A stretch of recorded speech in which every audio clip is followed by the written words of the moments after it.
Puji Tuhan, Shalom. Selamat malam teman-teman, Bapak Ibu, Saudara-saudari dimanapun Anda berada pada saat malam hari ini. Kembali berjumpa dengan saya di channel Perianto Zamasi. Dan pada video kali ini saya akan sharekan kepada kita teman-teman ya, bagaimana ketika seorang murtadin ya, yang biasa dikenal dengan sebutan murtadin atau mantan muslim ya, dari Padang atau Minangkabau teman-temannya, yaitu Ibu Noverina Solihin ya, ketika menyampaikan pesan menohok kepada Bapak Presiden Joko Widodo terkait pembubaran ibadah yang terjadi di Gereja Kristen Kemah Daud, Bandar Lampung pada hari Minggu yang lalu ya, tanggal 19 Februari 2023. Kalau tadi sore memang saya sudah bagikan bahwa pihak dari gereja GKKD ini sudah sepakat untuk berdamai dengan seorang Pak RT yang melakukan pembubaran ibadah ya, dan tidak menuntut ke jalur hukum baik secara perdata maupun pidana. Tetapi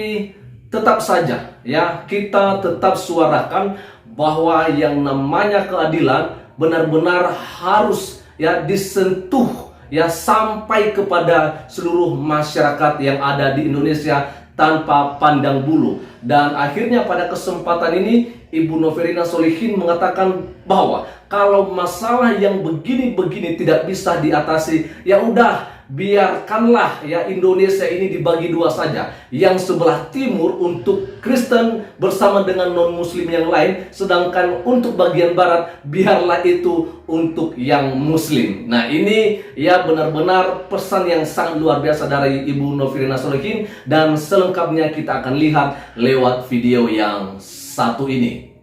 Ini dia. Setelah kita menyaksikan aksi dari iblis ini, seorang laki-laki yang sedang ditunggangi oleh iblis ini teman-teman, petentang petenteng langsung tanpa sopan santun, tanpa basa-basi ya, benar-benar tidak beradab teman-teman, melenggang-lenggang ya, dengan buru-buru masuk ke gereja, kemudian meminta supaya ibadah dihentikan. Ada apa dengan orang ini ya? Mengapa setannya begitu kepanasan ketika melihat orang beribadah, orang Kristen beribadah? Apa itu yang terjadi dengan orang ini? Ya, tidak lain tidak bukan, ya, iblis yang ada di badannya itu tidak suka melihat orang Kristen beribadah. Kepanasan, telinganya kepanasan.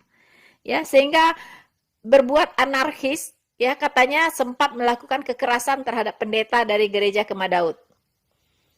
Nah, teman-teman, mengapa hal ini terjadi lagi?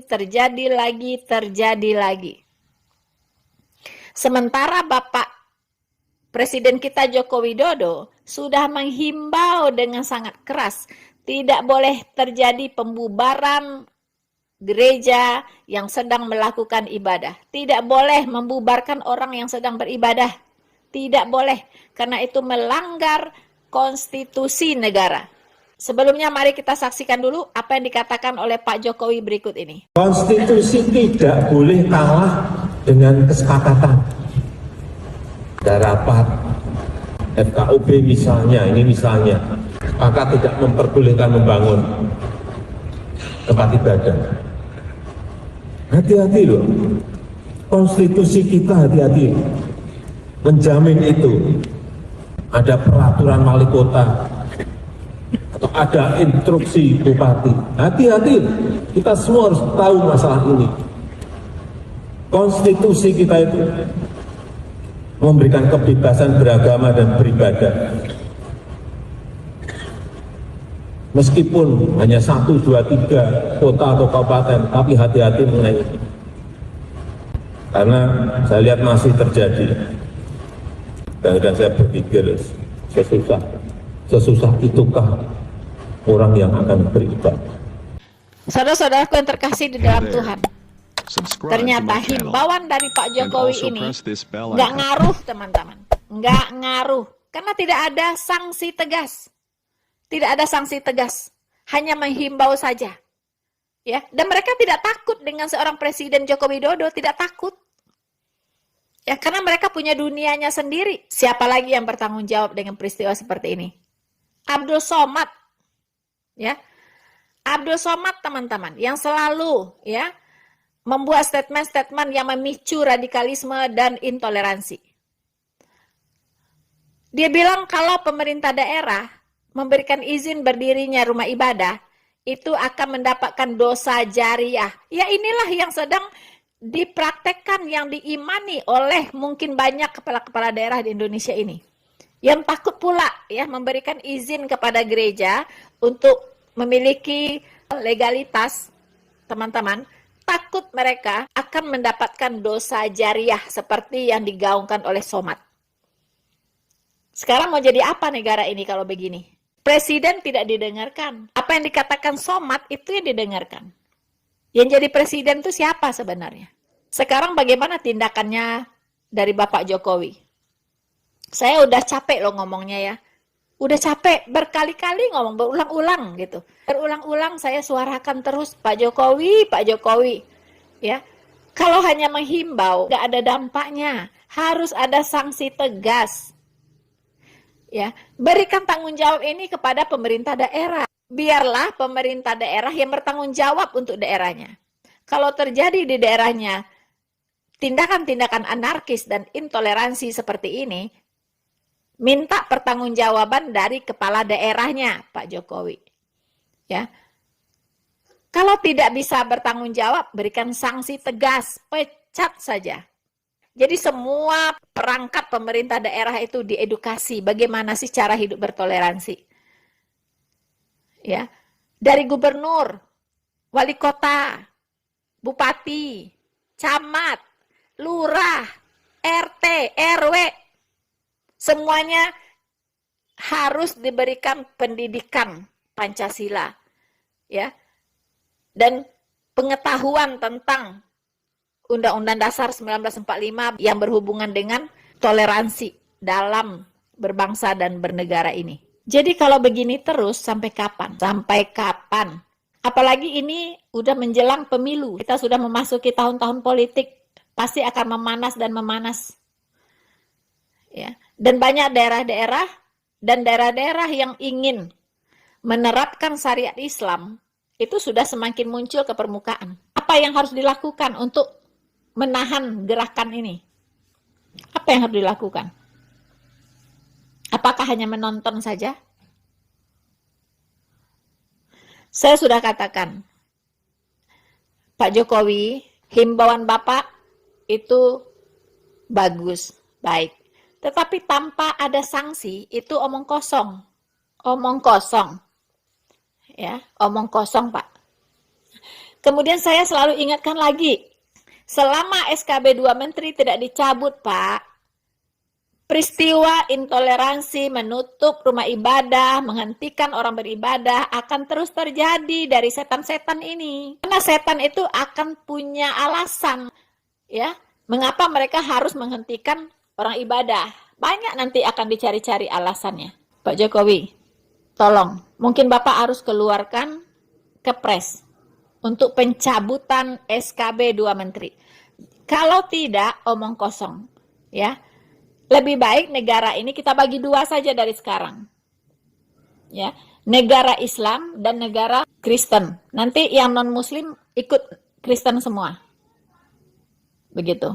Lebih baik begitu. Jadi nggak memakan korban lebih banyak. Kita berpisah saja baik-baik. Ya kan, kita bagi kue Indonesia ini kita bagi dua. Begitu. Ya kan? Kita bagi dua saja. Yang Kristen merapat ke timur. Yang Muslim merapat ke barat. Paling begitu. Nah, bagaimana? Mungkin itu solusi yang paling baik jika tidak ada tindakan tegas. Kami sebagai orang minoritas juga muak dengan semua ini. Muak, Pak. Muak. Seperti orang tolol begitu. Ya. Kejadian terjadi lagi, terulang lagi. Tidak ada tindakan tegas. Harusnya yang melarang orang ibadah itu dikarungin, Pak. Ya, itu yang laki-laki yang baju biru itu, yang kerasukan setan itu, ditangkap, dimasukin karung, bawa ke sana, ke penjara, jeblosin. Itu baru benar. Maunya apa gitu. Orang ibadah dilarang, tapi diskotik mah bebas di mana-mana. Tempat-tempat hiburan bebas.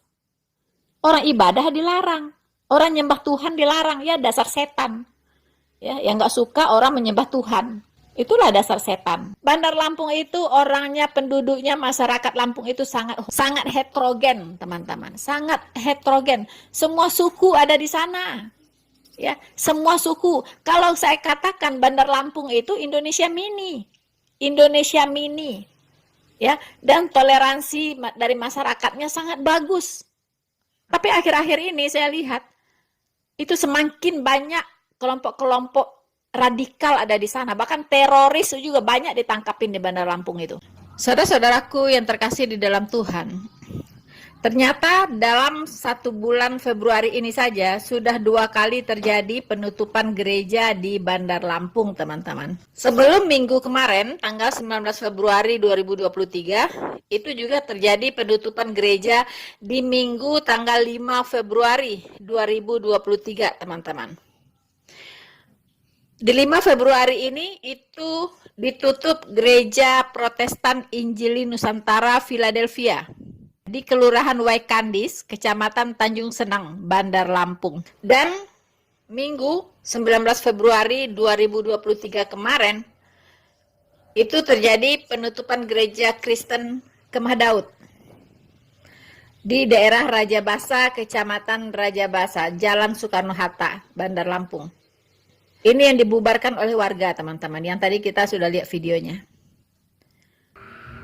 Oke teman-teman, jadi kita sudah lihat ya apa yang tadi disampaikan oleh Ibu Noverina Solihin di dalam videonya. Saya pikir inti yang menjadi pesan dari Ibu Noverina Solihin ini adalah agar apa pidato yang disampaikan oleh Pak Joko Widodo pada tanggal 17 Januari 2023 yang lalu itu ada tindak lanjutnya, ya, ada ketegasan dari pemerintahan kita agar tidak lagi berulang yang namanya pembubaran ibadah, pelarangan ibadah, dan juga penolakan terhadap pendirian pembangunan gereja. Itu saja.